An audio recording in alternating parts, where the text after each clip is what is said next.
ang uwak at ang banga. Isang araw, sa panahon ng tagtuyot, naghahanap ang isang uhaw na uwak ng tubig na may inom. Uhaw na uhaw siya at buong araw siyang naglalakbay. Mamamatay siya sa uhaw kapag hindi siya nakainom ng tubig sa pinakamadaling panahon. Sa wakas, ay nakahanap siya ng isang banga na may lamang maliit na tubig sa loob nito. Subalit, ang banga ay may mataas at may makitid na leeg. Kahit anong subok niya ay hindi niya abot ang tubig. Naku, paano na ito? Uhaw na ako at hindi ko kayang abutin ang tubig sa loob nito. Ano kayang ideya ang pwede kong maisip? Teka nga. Pagkatapos, ay isang ideya ang kanyang naisip.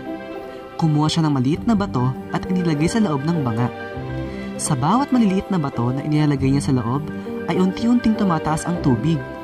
Ipinagpatuloy niya ang paglalagay hanggat sa abot na ng kanyang tuka ang tubig at siya ay nakainom.